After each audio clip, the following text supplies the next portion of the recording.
Academy. ഇന്നത്തെ വീഡിയോയിൽ ഞാൻ എൻക്ലെക്സ് സാറിന്റെ ഒരു ബോട്ടായി ക്വസ്റ്റ്യൻ ആണ് എടുത്തിരിക്കുന്നത്.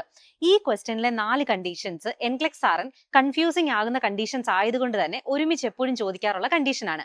അപ്പോൾ ഈ കണ്ടീഷൻസിന്റെ ഡിഫറൻസ് മനസ്സിലാക്കിക്കൊണ്ട് ഈ ക്വസ്റ്റ്യന്റെ ആൻസർ എങ്ങനെയാണ് ചെയ്യേണ്ടതെന്ന് നമുക്ക് ഡീറ്റെയിൽഡ് ആയിട്ട് നോക്കാം. സോ വീഡിയോയിലേക്ക് കടക്കാം. സോ നമ്മൾ ഈ ഒരു ക്വസ്റ്റ്യൻ ആണ് ഇന്നത്തെ വീഡിയോയിൽ ചെയ്യാൻ പോകുന്നത്. ഇതിനെ നമ്മൾ ബോട്ടായി ക്വസ്റ്റ്യൻ എന്ന് പറയും. ആദ്യം തന്നെ നമുക്ക് ഈ ക്വസ്റ്റ്യൻ ഒന്ന് വായിച്ചു നോക്കാം. സോ പേഷ്യന്റിന്റെ ഹിസ്റ്ററിയും ഫിസിക്കൽ എക്സാമിനേഷൻ ഡീറ്റെയിൽസും കൊടുത്തിട്ടുണ്ട്, വൈറ്റൽ സയൻസും പറയുന്നുണ്ട്. ഇനി a 42-year-old female was admitted for swelling, redness and pain in the left lower extremity for 2 days. So imagine ചെയ്യുക, ലെഫ്റ്റ് ലോവർ എക്സ്ട്രിമിറ്റിയിൽ പേഷ്യൻറ്റിന് 2 ദിവസമായിട്ട് പെയിൻ ഉണ്ട്, സ്വെല്ലിംഗ് ഉണ്ട്, റെഡ്നെസ് ഉണ്ട്. ഓക്കെ, ദ അഫക്റ്റഡ് ഏരിയ, അപ്പോൾ ഈ ഒരു അഫക്റ്റഡ് ഏരിയ ബ്ലിസ്റ്റേർഡ് ആണ്. ഓക്കെ, ബ്ലിസ്റ്റേർഡ് ആണ്, വീപ്പിംഗ് ഉണ്ട്. ബ്ലിസ്റ്റർ എന്ന് പറഞ്ഞു കഴിഞ്ഞാൽ ചെറിയ ചെറിയ കുരുക്കളുണ്ട് അല്ലേ. അതേപോലെ തന്നെ വീപ്പിംഗ് എന്ന് പറഞ്ഞു കഴിഞ്ഞാൽ ഈ യെല്ലോ അല്ലെങ്കിൽ ക്ലിയർ ആയിട്ടുള്ള ലിക്വിഡ് ഊസ് ഔട്ട് ചെയ്യുന്നതിനെയാണ് നമ്മൾ വീപ്പിംഗ് എന്ന് പറയുന്നത് കേട്ടോ. സോ യെല്ലോ അല്ലെങ്കിൽ വൈറ്റ് ഡിസ്ചാർജ് ഉണ്ട് ഈ ബ്ലിസ്റ്റേഴ്സിൽ നിന്നാണ് പറഞ്ഞിരിക്കുന്നത്. Okay, now extremity is warm to the touch. Extremity touch ചെയ്യുമ്പം വാം ആണ്. Client reports 8/10 throbbing pain in the left calf area. Calf ഏരിയയിൽ പെയിൻ്റെ റേറ്റ് ആണ് കൊടുത്തിരിക്കുന്നത്, 8 ആണ്. 3+ pulses to the left dorsalis പെഡിസ്.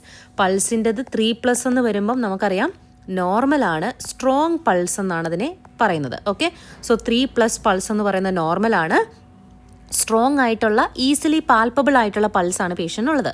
Client denies numbness and paresthesia. അപ്പോൾ പാരസ്തേഷ്യയും നംനെസ്സും ആ ഏരിയയിൽ ഇല്ല എന്നാണ് പറയുന്നത്.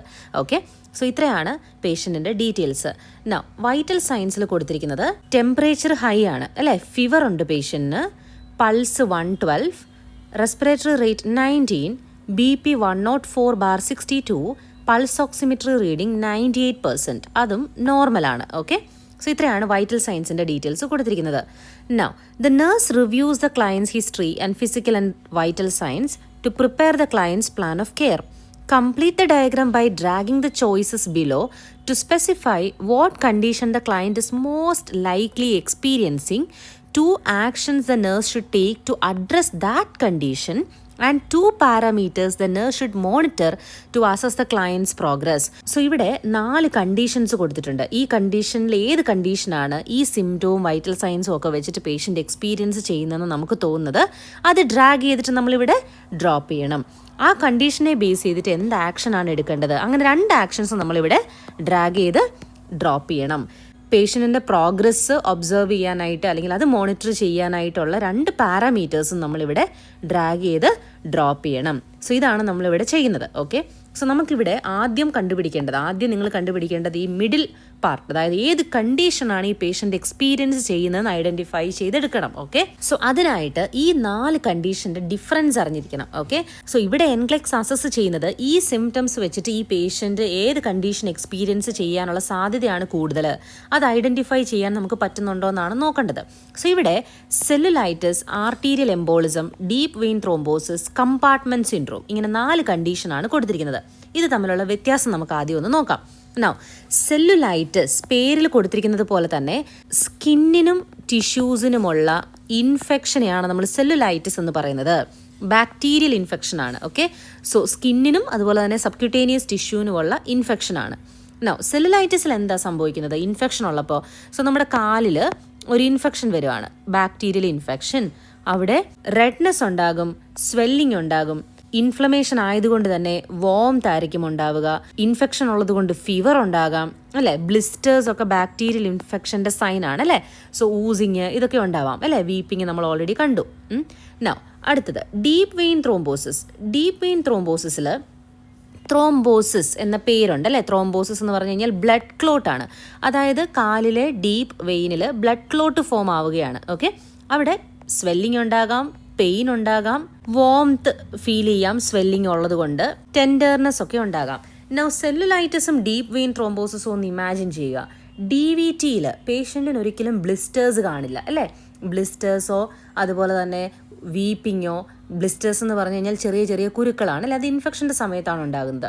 അപ്പോൾ സെല്ലുലൈറ്റിസിലാണ് ആ ബ്ലിസ്റ്റേഴ്സും വീപ്പിങ്ങും ഒക്കെ ഉണ്ടാകുന്നത്. അപ്പോൾ തന്നെ നമുക്ക് ഈ ഡീപ്പ് വെയിൻ ത്രോംബോസിസ് അല്ല ഈ പേഷ്യൻറ്റിനെന്ന് നമുക്ക് മനസ്സിലാക്കാം. കാരണം ഡീപ്പ് വെയിൻ ത്രോംബോസിസിൽ ഒരിക്കലും ബ്ലിസ്റ്റേഴ്സോ അതായത് ചെറിയ ചെറിയ കുരുക്കളൊന്നും നമുക്ക് കാണാൻ പറ്റില്ല കാലിൽ. ഓക്കെ, അതുപോലെ തന്നെ വീപ്പിംഗ്, ഡിസ്ചാർജ്, യെല്ലോ ഫ്ലൂയിഡ് അല്ലെങ്കിൽ ക്ലിയർ ലിക്വിഡിൻ്റെ വീപ്പിംഗ് കാണാൻ പറ്റില്ല. അതുകൊണ്ട് തന്നെ നമ്മളിവിടെ ഡീപ്പ് വെയിൻ ത്രോംബോസിസ് എലിമിനേറ്റ് ചെയ്തു. നോ ആർട്ടീരിയൽ എംബോളിസം എന്ന് പറഞ്ഞാൽ തന്നെ എന്താണ്? മൂവിങ് ബ്ലഡ് ക്ലോട്ട് ആണ്, അല്ലേ? സോ ആർട്ടറീസിലുള്ള ബ്ലഡ് ക്ലോട്ട് ആണ്. നോ ആർട്ടറിയിൽ ബ്ലഡ് ക്ലോട്ട് ഉള്ളപ്പോൾ എന്താ സംഭവിക്കുക? ബ്ലഡ് ഫ്ലോ കുറയുകയാണ് ചെയ്യുന്നത്, അല്ലേ? ബ്ലഡ് ഫ്ലോ കുറയും. സോ ഇമാജിൻ ഇത് നമ്മളുടെ കാലാണ്, ഇതിലെ ആർട്ടറിയിൽ ബ്ലഡ് ഫ്ലോ തടസ്സമാകുകയാണ്. ഓക്കെ, സോ ബ്ലഡ് ഫ്ലോ കുറയുമ്പോൾ എന്താ സംഭവിക്കുന്നത്? പൾസ് കുറയും, അല്ലേ? പൾസ് വീക്ക് ആകുകയാണ് ചെയ്യുന്നത്. പക്ഷെ ഇവിടെ 3+ പൾസാണ് കൊടുത്തിരിക്കുന്നത്. സോ സ്ട്രോങ് ആയിട്ടുള്ള ഈസിലി പാൽപ്പബിൾ ആയിട്ടുള്ള പൾസാണ്. അപ്പം തന്നെ നമുക്ക് ഇവിടുന്ന് മനസ്സിലാക്കാം ആർട്ടീരിയൽ എംബോളിസം ഈ പേഷ്യൻറ്റിന് ഇല്ല എന്നുള്ളത്. ക്ലിയർ അല്ലേ? അത് മാത്രമല്ല, അഗെയിൻ എംബോളിസത്തിനും ആർട്ടറിയിലാണ് ഇത് സംഭവിക്കുന്നത്. അവിടെയും ബ്ലിസ്റ്ററോ പേഷ്യൻറ്റിന് ഫീവറോ ഉണ്ടാവേണ്ട സിറ്റുവേഷൻ ഇല്ല. ഓക്കെ, പെയിനും അതുപോലെ തന്നെ ബ്ലഡ് ഫ്ലോ കുറയുമ്പോൾ വോം ആയിരിക്കില്ല, എക്സ്ട്രിമിറ്റി കോൾഡ് ആയിരിക്കും, അല്ലേ? അത് നമുക്കറിയാം, ബ്ലഡ് ഫ്ലോ കുറയുമ്പം കോൾഡ് ആയിരിക്കും. ഓക്കെ, വോം ടു ടച്ച് അല്ല, കോൾഡ് ടു ടച്ച് ആയിരിക്കും. സോ ഈ പേഷ്യൻ്റ് സിറ്റുവേഷനിൽ വോം ആണ് ടച്ച് ചെയ്യുമ്പം ഫീൽ ചെയ്യുന്നത്. അപ്പോൾ അതൊക്കെ കൊണ്ട് നമുക്ക് ആർട്ടീരിയൽ എംബോളിസവും എലിമിനേറ്റ് ചെയ്ത് കളയാം. ഓക്കെ, അടുത്തത് കമ്പാർട്ട്മെൻറ്റ് സിൻഡ്രോം എന്ന് പറഞ്ഞു കഴിഞ്ഞാൽ നമ്മുടെ മസിൽസ്, ഓക്കെ, നമ്മുടെ ലെഗിൻ്റെ മസിൽ എടുക്കാം, ഈ ഒരു പോർഷനിലെ മസിൽ. ഈ മസിൽസിൽ ഇങ്ങനെ കമ്പാർട്ട്മെൻറ്റ്സ് ഉണ്ട്, കണ്ടോ? Anterior compartment, lateral compartment, posterior compartment ഒക്കെ കണ്ടില്ലേ? ഇങ്ങനെ കമ്പാർട്ട്മെൻ്റ് ഉണ്ട്. ഈ കമ്പാർട്ട്മെൻറ്റിലെ പ്രഷർ കൂടുന്നത് കൊണ്ടാണ് കമ്പാർട്ട്മെൻറ്റ് സിൻഡ്രോം ഉണ്ടാകുന്നത്. സോ ഈ കമ്പാർട്ട്മെൻറ്റിലെ പ്രഷർ കൂടുമ്പം ഇതിനുള്ളിലുള്ള നെർവ്സ്, വെസൽസ്, ഇതിനൊക്കെ കംപ്രഷൻ ഉണ്ടാകും, പ്രഷർ ഉണ്ടാകും. അങ്ങനെ ബ്ലഡ് സപ്ലൈ കുറയുകയാണ് ചെയ്യുന്നത്. ഓക്കെ, സോ ഈ മസിൽ കമ്പാർട്ട്മെൻറ്റിലെ പ്രഷർ കൂടുന്നത് കൊണ്ട് ബ്ലഡ് ഫ്ലോ റെസ്ട്രിക്റ്റ് ആകുന്നു. മസിൽസിലോട്ടും നെർവ്സിലോട്ടും ഒക്കെയുള്ള ബ്ലഡ് ഫ്ലോ റെസ്ട്രിക്റ്റ് ആകുന്നു. എഗെയിൻ ബ്ലഡ് ഫ്ലോ കുറയുമ്പോൾ പൾസ് കുറയുകയാണ് ചെയ്യേണ്ടത്, ആബ്സെൻ്റ് ആവുകയാണ് ചെയ്യേണ്ടത്. സോ പാരസ്തേഷ്യ, നംനെസ് ഒക്കെ അവിടെ ഫീൽ ചെയ്യാം. പക്ഷേ ഈ പേഷ്യൻ്റ് അങ്ങനെ ഒരു സിംറ്റം, കമ്പാർട്ട്മെൻറ്റ് സിൻഡ്രോമിൻ്റെ പ്രോബ്ലംസ് ഇല്ല. പൾസ് ഇവിടെ സ്ട്രോങ് ആണ്. അതുപോലെ തന്നെ കമ്പാർട്ട്മെൻറ്റ് സിൻഡ്രോമിലും ബ്ലിസ്റ്റേഴ്സും വീപ്പിങ്ങും ഒന്നും ഉണ്ടാവില്ല. ഓക്കെ, സോ അതുകൊണ്ട് അത് നമുക്ക് എലിമിനേറ്റ് ചെയ്ത് കളയാം.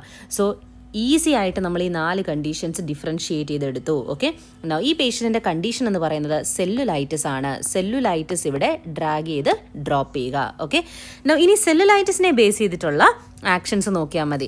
ഫസ്റ്റ് ആക്ഷൻ, അഡ്മിനിസ്റ്റർ ഓൾട്ടിപ്ലേസ് എന്ന് പറയുന്നത് നമ്മൾ ആൻറ്റി പ്ലേറ്റ്ലെറ്റ് മെഡിക്കേഷൻ ആണ്. ബ്ലഡ് ക്ലോട്ടിനെ ഡിസോൾവ് ചെയ്യുകയാണ് ചെയ്യുന്നത്. സോ ബ്ലഡ് ക്ലോട്ട് റിലേറ്റഡ് ആയിട്ടുള്ള ഒരു കണ്ടീഷനാണ് ഇത് നമ്മൾ കൊടുക്കുന്നത്. അപ്പോൾ അതുകൊണ്ട് തന്നെ സെല്ലുലൈറ്റിസ് അങ്ങനെ ഒരു കണ്ടീഷൻ അല്ല, അല്ലേ? DVTക്കും ആർട്ടീരിയൽ എംബോളിസത്തിനും ഒക്കെ നമുക്ക് ഓൾട്ടിപ്ലേസ് കൊടുക്കാം. സെല്ലുലൈറ്റിസ് ആണ് ഈ പേഷ്യൻ്റെ കണ്ടീഷൻ, അതുകൊണ്ട് നമുക്കത് എലിമിനേറ്റ് ചെയ്യാം. സെല്ലുലൈറ്റിസ് ഒരു ഇൻഫെക്ഷനാണ്, ബാക്ടീരിയൽ ഇൻഫെക്ഷനാണ്. സോ ആൻറ്റിബയോട്ടിക്സ് പ്രിസ്ക്രൈബ് ചെയ്യാം. Now fasciotomy, prepare client for a fasciotomy നമ്മൾ കമ്പാർട്ട്മെൻറ്റ് സിൻഡ്രോമിൽ ചെയ്യുന്നൊരു സർജറിയാണ്, അതിവിടെ ആവശ്യമില്ല. എംബോളെക്ടമി നമ്മൾ ആർട്ടീരിയൽ എംബോളിസത്തിന് ചെയ്യുന്നൊരു സർജറിയാണ്, അതും ഇവിടെ ആവശ്യമില്ല. വോം കംപ്രസ് അഫക്റ്റഡ് എക്സ്ട്രിമിറ്റിയിൽ കൊടുക്കുന്ന എന്തിനാ? സ്വെല്ലിങ്ങും പെയിനും ഒക്കെ കുറയ്ക്കാനായിട്ടാണ്, അത് നമുക്കിവിടെ ആവശ്യമാണ്. ക്ലിയർ അല്ലേ? അപ്പോൾ ഈ 2 ആക്ഷൻസ് ഇവിടെ ഡ്രാഗ് ചെയ്ത് ഡ്രോപ്പ് ചെയ്യുക. അടുത്തത് എന്തൊക്കെ പാരാമീറ്റേഴ്സ് മോണിറ്റർ ചെയ്യും ഈ പേഷ്യൻ്റെ സിറ്റുവേഷൻ അനുസരിച്ച്? ടെമ്പറേച്ചർ ഹൈ ആണ്, അല്ലേ? ഫീവർ ഉണ്ട്, സോ മോണിറ്റർ ചെയ്യണം. പ്ലേറ്റ്ലെറ്റ് കൗണ്ട് മോണിറ്റർ ചെയ്യേണ്ട ആവശ്യം ഇവിടെ ഇല്ല. പ്ലേറ്റ്ലെറ്റ് റിലേറ്റഡ് ആയിട്ടുള്ള ഒരു കണ്ടീഷനോ അല്ലെങ്കിൽ ത്രോംബോസിസിനൊക്കെയാണ് നമ്മൾ പ്ലേറ്റ്ലെറ്റ് കൗണ്ട് മോണിറ്റർ ചെയ്യേണ്ടത്. അങ്ങനെ ഒരു കണ്ടീഷൻ അല്ല ഇത്. Okay, troponin level, again heart enzyme ആണ് ട്രൊപ്പോണിൻ എന്ന് പറയുന്നത്. സോ അതിവിടെ ആവശ്യമില്ല, അങ്ങനെ ഒരു കണ്ടീഷൻ അല്ല ഇത്. WBC നമ്മൾ എപ്പോഴാണ് ചെക്ക് ചെയ്യുന്നത്? ഇൻഫെക്ഷൻസ് ഉള്ളപ്പോഴൊക്കെയാണ്, അല്ലേ? ഇവിടെ ഇൻഫെക്ഷൻ ഉണ്ട്, സോ WBC ചെക്ക് ചെയ്യേണ്ട ആവശ്യമുണ്ട്. കമ്പാർട്ട്മെൻറ്റ് പ്രഷർ നമ്മൾ കമ്പാർട്ട്മെൻറ്റ് സിൻഡ്രോമിലാണ് ചെയ്യേണ്ടത്, ഇവിടെ ആവശ്യമില്ല. So temperature and white blood cell count ആണ് ഇവിടെ അസസ് ചെയ്യേണ്ട അല്ലെങ്കിൽ മോണിറ്റർ ചെയ്യേണ്ട പാരാമീറ്റേഴ്സ്. സോ ഇങ്ങനെയാണ് നമ്മൾ ബോട്ടായി ക്വസ്റ്റ്യൻസ് ചെയ്യേണ്ടത്.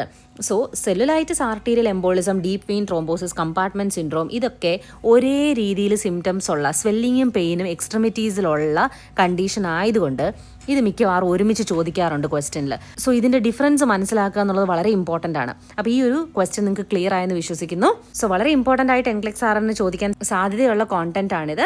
അപ്പോൾ ഈ വീഡിയോ നിങ്ങൾക്ക് ക്ലിയർ ആയെന്ന് വിശ്വസിക്കുന്നു.